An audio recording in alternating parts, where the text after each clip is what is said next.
Afternoon, everyone. So today we are looking at, in this program we tend to look at the life of the contract. So today we're looking at avoiding and resolving disputes. So if we can move on a couple of slides, Jen, please. So before you start thinking that we're going to be talking about court proceedings, adjudication, that's not what this is about. What I am wanting to do is to talk about some issues around risk management to ensure that if you have any claims, they can be progressed seamlessly. And then we're going to look at strategies and tactics. So we're going to be focusing on how you guys might be able to resolve disputes and some of the strategies to assist in that. So the first thing I thought I'd look at some of the common causes of disputes from my perspective, in terms of being a construction lawyer for a lot of years, shall we say. So this first slide, start on site too early, and also letters of intent, the second bullet. Both very, very similar, because often it's that everybody's keen to get started, client and contractor and subcontractors. Sometimes, though, it means that the start on site is too early and there's a lack of preparation, and you end up with a situation where the design is almost trying to catch up with the actual work that's being carried out on site. Letters of intent can be problematic for a couple of reasons. The first, I think, for contractors and subcontractors, is that once you have signed up to your letter of intent, you lose some leverage in terms of your contract negotiations. So when you then start to negotiate the contract, quite often it's difficult to get new clauses in. So I'm thinking particularly for contractors and subcontractors, things like caps on liability or investigating the amount of delay damages. If that hasn't all been agreed and negotiated into the letter of intent, quite often there's then some pushback in terms of negotiating it into the main contract. The other issue with a letter of intent, of course, is that usually it will be limited in three respects: the scope, so the amount of work. So typically it might be site investigation or that plus some design. If you go over that without getting your letter of intent extended, then you haven't done that work under the letter of intent. So generally speaking, a letter of intent would be a construction contract, so you could adjudicate for non-payment. But if you do extra work, as we've been discussing, that wouldn't be done under the letter of intent, so you wouldn't be able to adjudicate it. So you'd be going to court, which doesn't sound too bad, save for the fact that usually these kind of disputes under letters of intent are for relatively small amounts of money. So we're talking hundreds of thousands rather than millions.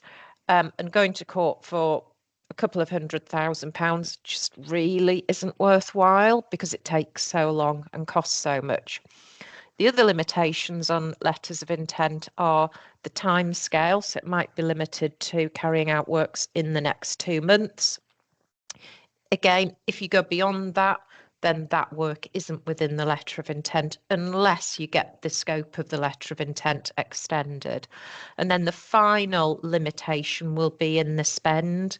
So if letter of intent is limited to 50k, any extra won't be covered within the letter of intent, and you wouldn't be able to adjudicate to recover it. So just some of the issues with letters of intent. There's also case law, which is quite quaint in some respects, where the judges say, under no circumstances should parties enter into letters of intent. But in the real world, it does happen, of course. So other causes of dispute, so buying work, stroke experience. It can often cause problems because you've got that sort of double issue of it being very keenly priced. Well, a triple actually, very keenly priced. something that a party is not experienced in, so typically it's going to cost them more. And of course, if you're not experienced in something, how do you know how much it's going to cost you? So there are sort of three risks there. And what you tend to find is in that scenario, when the work's completed, there's a little bit of an investigation because the party carrying out the work is starting to think, well, we've not made any profit on that, we've not covered our costs. And particularly on long projects, what you might find is that the people running the business start to investigate it and don't understand why, because they weren't involved when the work was tendered at a low price to get that experience.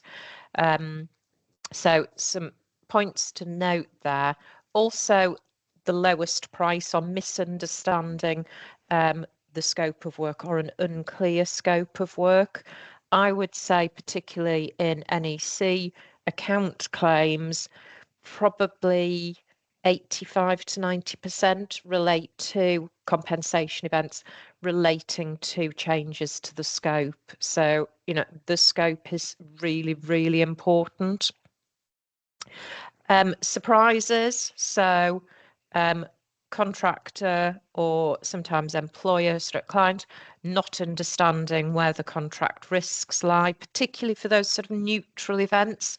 So whether ground conditions, third party, i.e. statutory undertakers, and that can sometimes come as a bit of a shock when those issues occur through the course of the project. And of course, then it's too late because the contract's been signed. So, it is what the contract says. Next slide, please. Late notification of claims. So this is around what we call conditions precedent. We know we have them in NEC. So for example, notifying a compensation event, contractor has 8 weeks, and the clause specifically says that if you don't notify it within the 8 weeks, then contractor's not entitled to any remedy, so any time or any money. So we need to be aware of those clauses because the people on site who are operating the contract need to understand what an issue looks like that needs to be notified so that they don't miss notifying it. Other commercial issues, so we've got here high liquidated damages. Very often I'm approached by clients when liquidated damages are being levied and they want to query them because they're high. Realistically now, taking account of recent case law, that's not feasible. It's getting more and more difficult to challenge.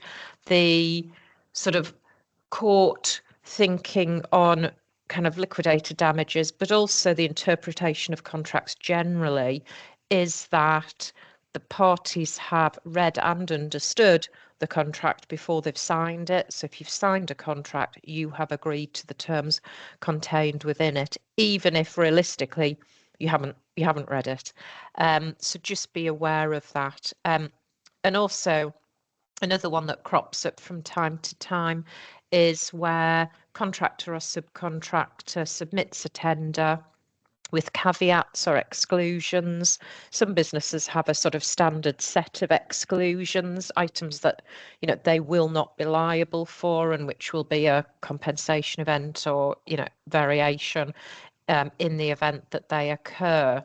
And quite often those caveats and exclusions do not then make their way into the contract. And again, the same rule applies. If you've signed your contract, that's what you've signed up to, and you can't refer to caveats and exclusions that didn't make their way in. And another issue with regard to them, even if they are included into the contract, you need to be careful how they're included. So if they're just included as your list of caveats and exclusions or the contractor subcontractor list, it's important to ensure they are not conflicting with other clauses within the contract, because at the best you will end up with a conflict and the contract will then determine how that's dealt with. At the worst, the contract may say that the contract clauses take priority in the event of a conflict. So if there is a conflict between the contract clauses and the list of caveats and exclusions, I'm afraid the caveats and exclusions have to be sidelined in favour of what the contract clauses say. So again, something to be careful about.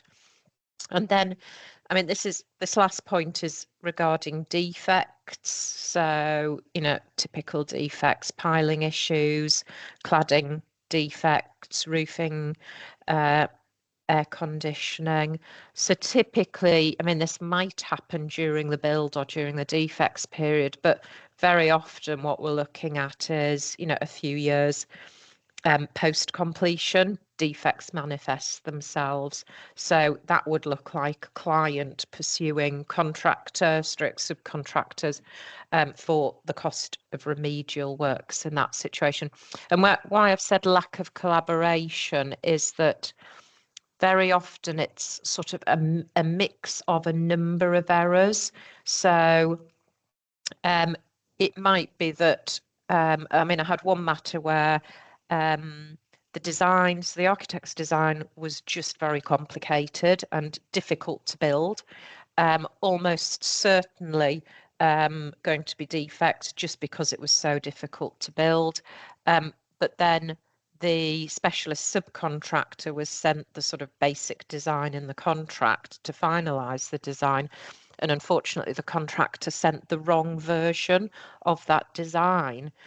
So, you can see there it's sort of a catalogue of errors that sort of cumulatively end up causing a bigger problem. So if we can move on to the next slide, please, Jen. So we've kind of dealt with typical things in my experience that cause disputes. So just looking way ahead, if you have a dispute, how might it be resolved? So, I think this is important because if you are sort of mid-project or at the end of a project and trying to resolve things without going to some formal method of dispute resolution, you really need to kind of have an idea as to where you might be going if you need to start that formal dispute resolution method. So typically for accounts claims, so contractor, subcontractor claims, you would be progressing that through adjudication. In particular with NEC, you have got to adjudicate before you can go to court. You might take the matter subsequently to court or arbitration, but generally not. Typically, court proceedings or arbitration, which is just basically a private form of court proceedings, would be used for defects claims, so of the type that we've just looked at in the previous slide. So they're the sort of key methods of dispute resolution. We will come back to the adjudication merits or smash and grab point. We also have some alternative methods. I haven't included them all here, but one is mediation. So in contrast to adjudication, court and arbitration, where somebody, a third party, is going to make a determination that binds both parties, mediation is where the mediator, so again, independent third party, tries to broker a deal between the party. So it's very much sort of testing the cases of each party, looking at the costs of taking things further to adjudication or court.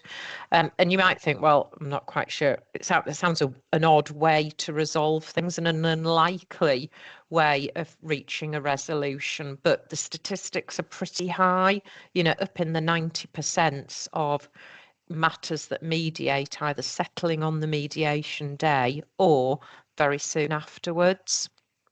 So it does work. Generally, it's not used for an account claim because logistically it tends to take months to get a date that everyone can put aside to attend the mediation. And of course, you can adjudicate within a couple of months or so and get an award. but it does tend to be used quite extensively for defects claims. And also you should note that if you go to court, the court will put pressure on both parties to mediate, because fundamentally court proceedings, the costs are all really borne by the taxpayer. So, if the courts can persuade people to go away and resolve things through mediation, then it's saving court time and taxpayer money. We also have a pre-action protocol. So this is basically a precursor to court proceedings. You have got to use this before you start court proceedings. So typically it would be defects claims, but not always. And basically it is a process where I, as the claiming party, send a detailed letter setting out my claim, setting out the documents supporting it. You, as the responding party, the defendant, will then have 28 days to respond. And the idea at the end of that process is that we then meet to try and reach a resolution, or as a minimum, to agree on the issues that we can agree and park the issues that we can't, so that we're narrowing the dispute.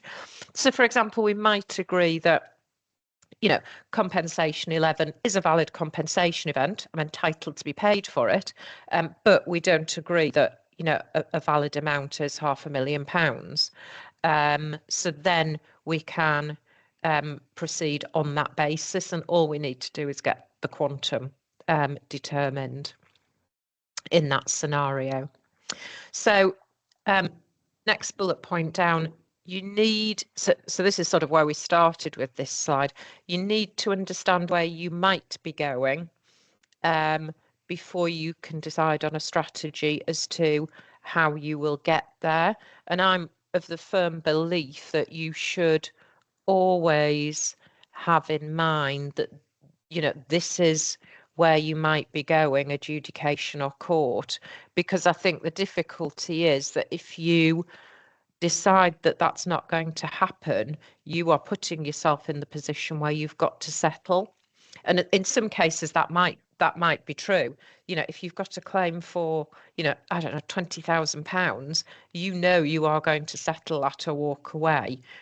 Most likely, it would be really unusual for a party to even adjudicate that kind of level of dispute. But generally in disputes, I think, in order to keep going, you have to be thinking this is going to go to some form of dispute resolution. But in parallel, I am going to try and negotiate a resolution.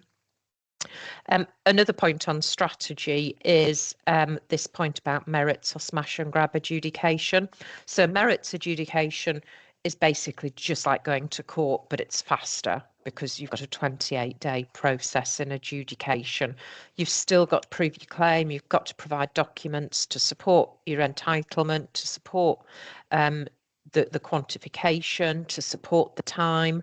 So sometimes in adjudication, you might have three expert reports to support your claim.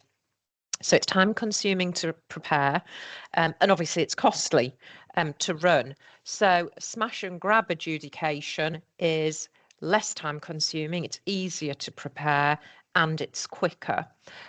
What it is very, very basically, if a contractor submits an interim payment application and the paying party fails to submit a payment notice or a pay less notice, the contractor is entitled to the sum that it has claimed in its interim payment application. Now, that can be very valuable the later in the project that it happens, because that's when the difference between what has been paid and what the contractor is claiming is at its maximum. And what it means is that from the contractor's perspective, it can either suspend its works towards the end of the project. That's often not very effective. So it would demand payment, and if payment isn't made, and it's quite unlikely it will be, start a smash and grab adjudication. All you need to show are those elements: submitted an interim application, no payment notice, no pay less notice. It sounds really, really simple. It usually ends up being a bit more convoluted than that, because you often get some quite interesting arguments as to why it shouldn't succeed. But you can see, hopefully, that you need, if you have that opportunity, you're imperative to try and cut a deal with the paying party might be less than if you are going to have to prepare for a merits adjudication. Also, it might be that you wouldn't want to warn the other party that you have the right, you've spotted an entitlement to run a smash and grab. You might want to keep that quiet until you actually start it. So, it is useful to sort of consider these options and decide which one you will probably be preparing for. And, we'll see more of that later on. Also, consider the issue about admissions and partial admissions. So by partial, I mean, a concession that an item is a compensation event, but we don't agree quantum or we don't agree the time. Sometimes concessions, admissions are made in correspondence through the project, and then they're forgotten about, and they're pretty valuable if it's the other party that's made the admission. So, A, try not to forget about them, but B, it's worth sort of looking back at the project documents just, to consider this in the context of your strategy. So if we can have the next slide, please. So the next few slides are looking at risk mitigation, which I always think is a pretty dull topic because it's basically about documentation, but it is critical.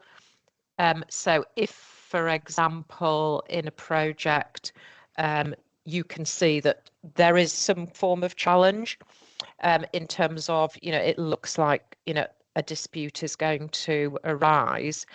If you are going to be the party pursuing that claim, it is important that you have documentation to support your claim. We know that with court proceedings, we've discussed that with regard to adjudication. You are therefore not going to have much leverage in negotiations with the paying party if they know that you haven't got the documentation in regards to the project. So that fundamentally is why it is important for negotiations. Obviously, it is also really important if you are going to go onto a dispute resolution procedure.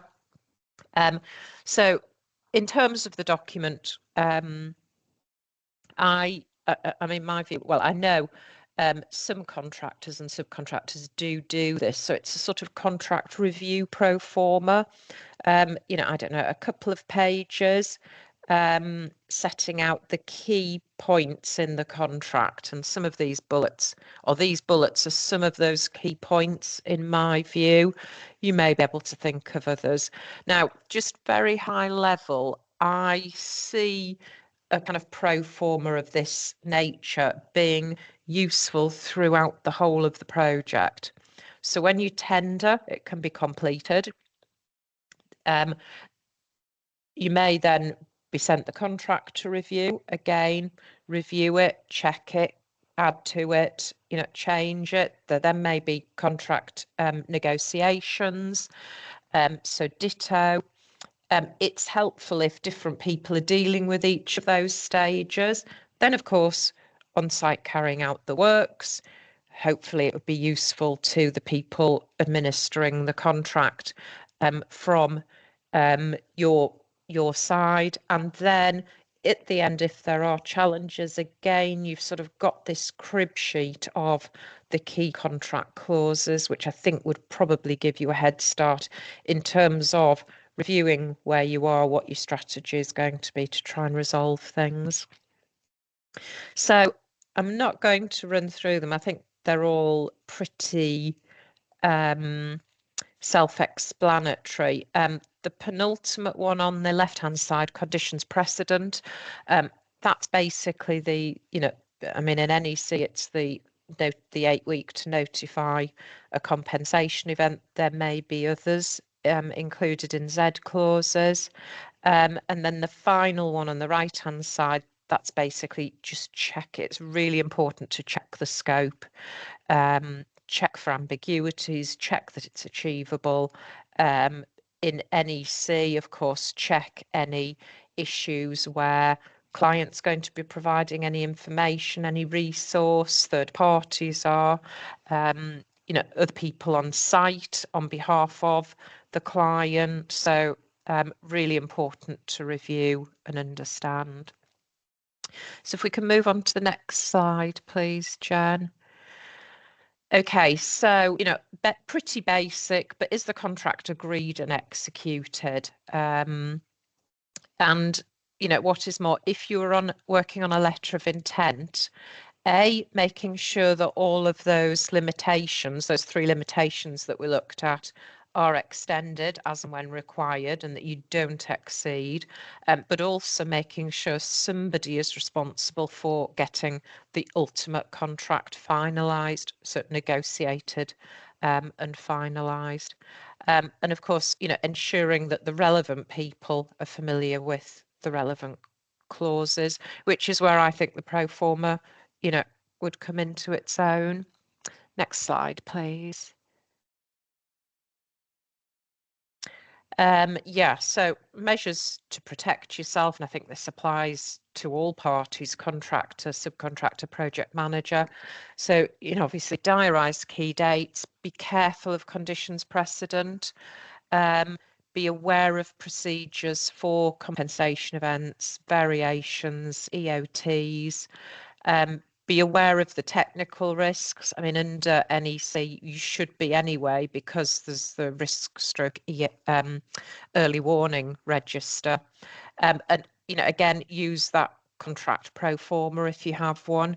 It's a good way, I would suggest, of handing over to the new team. And again, I should have probably said that in terms of disputes, the fact that, quite often I find the people who prepare the tender for the works are very different to the people who are on site, and quite often the handover between the two isn't fantastic, which can create problems, particularly sometimes where contractors don't pursue claims that they would have been entitled to.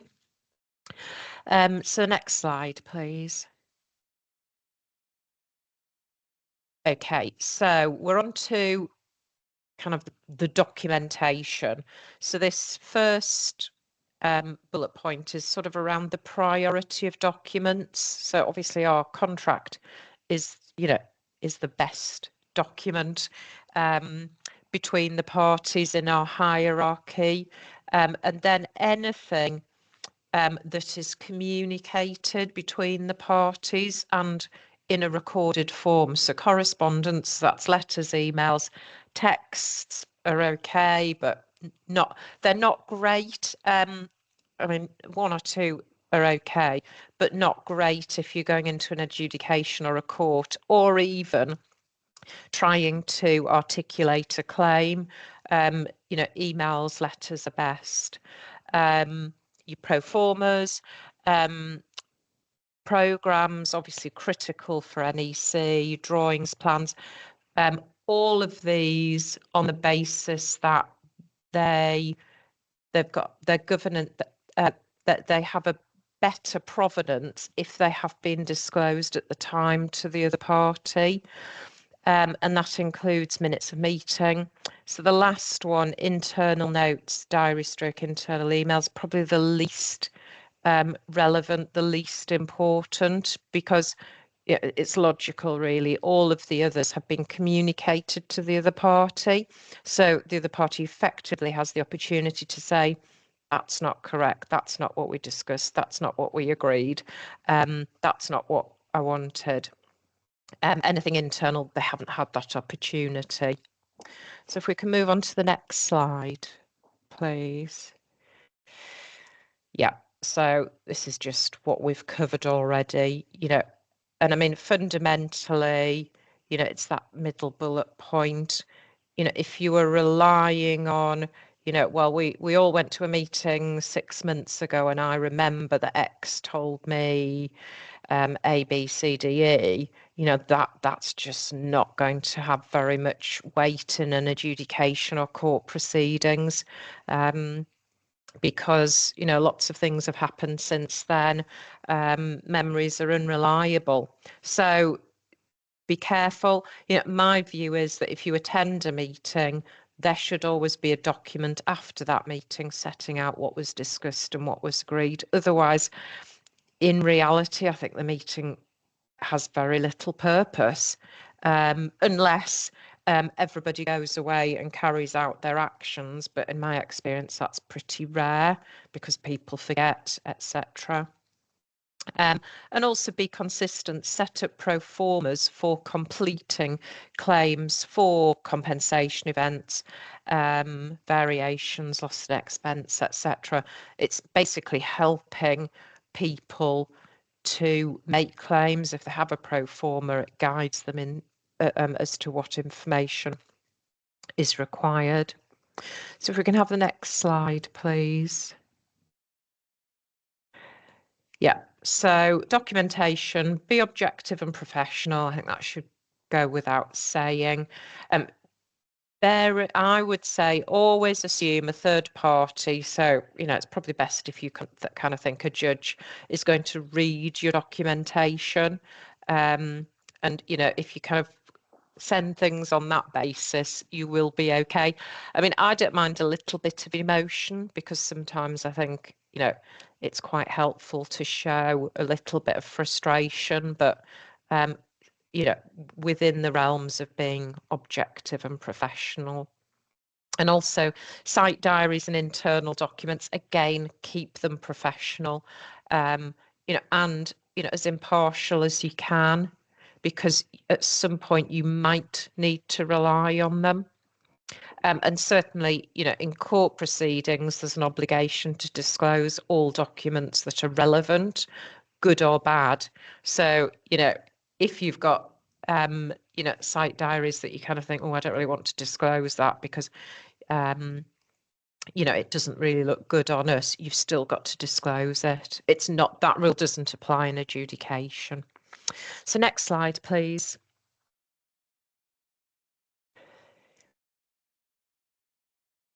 Yeah, so regarding minutes of meeting, I think we've already covered that. Somebody needs to prepare them.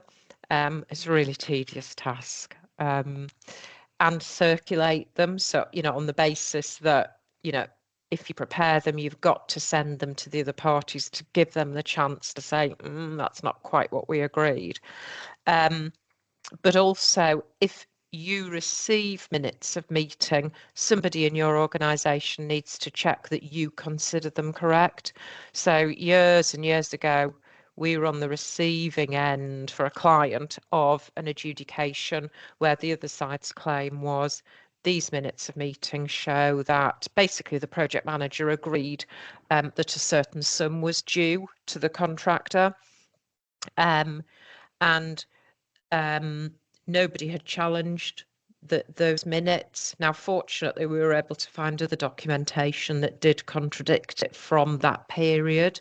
But it was a real risk, and all because people hadn't checked the minutes of meeting as they came in. So, yeah, remember to check them. Next slide, please. Okay, so I want to look a little bit now at sort of strategy and the content of a letter of claim, and they're sort of a one and the same thing in some respects. You might not want to send a letter of claim, and we'll sort of talk about that in a minute, but I think that if you are just preparing for some kind of settlement meeting, resolution meeting, you probably want to consider a lot of the points that we're going to talk about here to go in a letter of claim.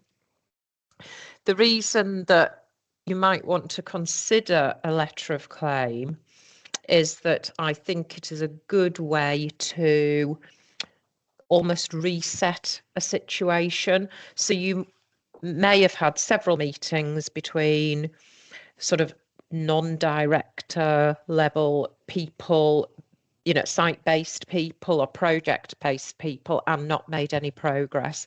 So at that point, you can just go straight to adjudication, but of course, that's time consuming and costly.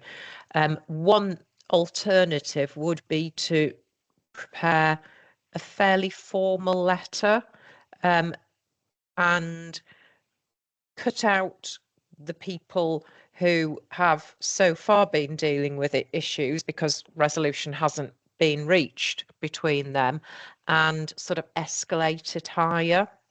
And I think, particularly if you include the issues that we've got in this letter, it sends a message that you are preparing. Well, it sends a message you have prepared, you've thought about the claim. It's not just, well, I think this is a CE, because you're backing it up. It shows that you've got the documentation to back up your claim. So all sorts of things which may mean that the other party listens a little bit more carefully in the meeting. So, in terms of the content of the letter, so the first thing would be the purpose of the letter. If it was a meeting, it would be, what's the purpose of the meeting? So, it might be, we've got 3 outstanding CEs that haven't been agreed between the parties, haven't been assessed in accordance with how we think they should be. It may be, a full accounts in dispute. What's the nature of the claim? So again, that's a pretty broad one. So, this is all about getting a message across high level at this stage to someone who possibly hasn't got a detailed knowledge of the project, may do, may not. So you need to keep it fairly high level, fairly succinct and concise and simple. You want to get a message across. You don't want to be using, in my view, lots of convoluted legal language. You just want to, because I think sometimes that can make it look as if you're hiding behind the language. Whereas if you've got a really good claim, plain speaking is just the right way to present it. So the next thing, you probably set out the history of the claim, partly because you're hoping or you're aiming for people who are possibly not familiar to be reading the letter, but partly, it may be people who are familiar with the project who are reading it, but of course they may have forgotten things that have happened. So, this would be fairly brief, but of course, strategically, you would want it to be generally brief in terms of setting out the history of the claim, but detailed in terms of setting out some of your really good points. So if, for example, admissions have been made, you would want to put them in the history, because whoever's reading this is going to be thinking, oh yes, I'd forgotten that I made that admission. I'd forgotten I'd sent that letter. And if it's director level, someone new to the project, they're going to be reading it and hopefully thinking, oh, right, this isn't looking great for us. I need to settle this. You would refer to the relevant contract provisions. I think that's pretty obvious, but also it shows that you have taken time to consider which contract provisions are relevant. And particularly, when we're looking at the NEC contract, you might have submitted a compensation event on one ground, but when you review it, you might think, oh, well, actually, there are other potential grounds here. And again, it all then looks to the reader like you are prepared, you are ready to start some form of dispute resolution procedure, and so they need to either negotiate with you now or not, in which case that procedure will start. The next one, notification of contract requirements. So these are those conditions precedent, because again, if you are reading a letter and they are not mentioned, you might be thinking, well, I know there are condition precedents in this contract, so I'm hoping they haven't complied with them. So that means that we don't have to pay, we don't have to need to give any extra time. So if you have complied with those requirements, I think a nice paragraph to say, we've complied. Here's, early warning dated X, CE notice dated Y. And then that closes off that line of enquiry. Next one, why do I think that the other party is liable for this? And that's probably a summary of the bits that you've covered above already. And then the next slide, we then go on. So that's sort of dealt with entitlement. Lovely, thanks. So now we're on to quantum and delay. How have we calculated it? And as I say, they're cross-referencing to the documentation supporting your claim. And I think, this comes back to my point about if you have the documentation, it is a good factor in promoting a resolution. If you haven't got it, then it's the opposite. So if you have got it, I don't see why you wouldn't basically show off and say to the other party, this is my quantum, this is what the claim is worth, and here's all the documentation supporting that, because it shows that you can support your claim, and it also shows, if you put it in a nice order, that you're all ready and prepared to take this to adjudication. So then we move on to, what do you want the other party to do? And that might be, you might want to give alternatives. So pay in full, and you might say, well, meet in X days. Obviously, you need to keep control. So, give a couple of options. Clearly, don't just say, we'd like to resolve this. Need some timescales. You need to kind of be directing how this is going to happen. Also, so this is the penultimate bullet point. If you are proposing a meeting, think about, this would be if they've agreed, think about sending an agenda before the meeting. If you are, it's good if you can move the agenda, and it depends on what the response is, but if you can move the agenda into considering quantum rather than looking at, is this a valid claim or not? Because if you can do that and if you can get a discussion about quantum, then it should be easier to resolve it. And also think about who you would want to attend the meeting from both sides, because you don't want an uneven personnel attending the meeting.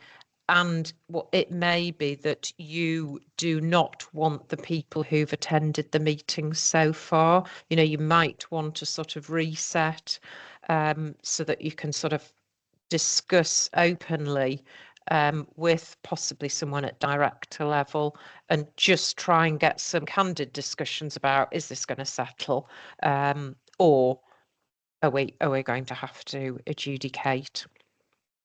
And sorry, the third from last point is refer to the dispute resolution clauses in the contract.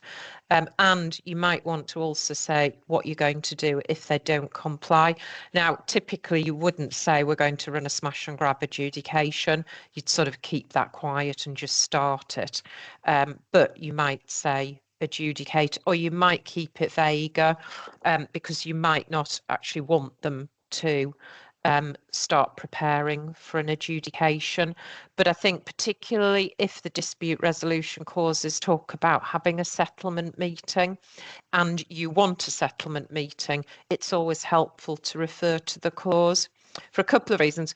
Generally, if there is a clause, you can't force somebody to settle. And generally, the dispute resolution clause will not mandate a meeting. It will say the parties should consider. But in my experience, if that is in the contract, the party who is invited to a meeting does not want to refuse because they feel it will be in contravention of the contract. So I think these clauses are often very good for parties who want meetings. But what was the other point I was going to say? It's gone from my mind. Yeah, sorry. If you refer to these clauses, it just shows that you are thinking ahead already. You've got your plan in place. You've got your strategy, and you will be adjudicating. You will be taking this to dispute resolution. And of course, they've seen that you've set out the claim and the contract clauses, and you've provided the documentation to support what you're entitled to. And I think that puts you in the best position for getting a settlement. Finally, consider badging it a pre-action protocol letter. I don't think that really adds too much to it. And bear in mind that if you're on an NEC contract, you've got to adjudicate before you go to court anyway. Excuse me. That doesn't stop you from sending a pre-action protocol letter, but it means that you can't skip adjudication and go straight to court unless the other party agrees. So that's the content of the letter of claim. As I've said, if you're going to a meeting, I think the letter of claim is a good reset, and it's a good way to start a meeting. And the other party might send a response. If you don't have that, then you are going to have to discuss some of that in a meeting, and I don't think that's particularly productive, because I don't think you're not going to get a situation where you say, oh well, X event was a compensation event, and the project manager has refused to pay it and says it's not a compensation. But I don't think at a meeting the other party is going to say, oh yes, the project manager was wrong there. Yes, we'll pay it. They will be coming at it from a different perspective. And privately, they might think, yeah, the project manager was wrong, but they will be putting up an argument. So, I think you almost need to get the arguments out of the way and then sit down at a meeting, try and move it on to quantum, and get a resolution. And the other thing that I wanted to talk about was meetings themselves. So obviously, if you've got your letter of claim, that's a really nice briefing note for your meeting. Now, I wouldn't propose that you sort of recited that in a meeting, but you can sort of think around it, and think of key points that you want to make in connection with it.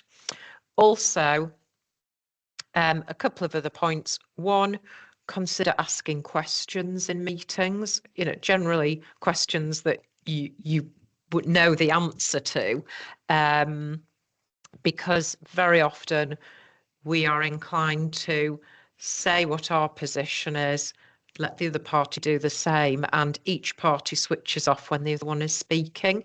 Whereas if you ask questions, it gets the other party to focus on issues that might be uncomfortable for them, and they might refuse to answer. And of course, they might do the same back to you, which is why preparation for a meeting is really important, so that you have worked out in your mind what your position is going to be. And I think the other thing is, it's really difficult when we're all busy, but preparation is really important for meetings, for settlement meetings. And particularly if you've gone to the trouble of sending a letter of claim. But even if you haven't, and your alternative is to adjudicate or go to court, it must be worthwhile spending some time just preparing, thinking about the meeting, doing some notes and sort of working out where you want to get to with it. I think, I'm sure on occasions we've all done this where we just go into a meeting, we haven't prepared, and it doesn't go as well as if you have prepared for it. So I think that is everything. So if we can move on to the next slide, and I think, oh yes, so that's everything for today. I've actually finished 7 minutes early, which is astounding. So unless there are some questions, I might be able to give you 7 minutes of your day back. So there is some questions. So I'll just read those out, Sarah, if that's okay. Yeah. So there's a couple.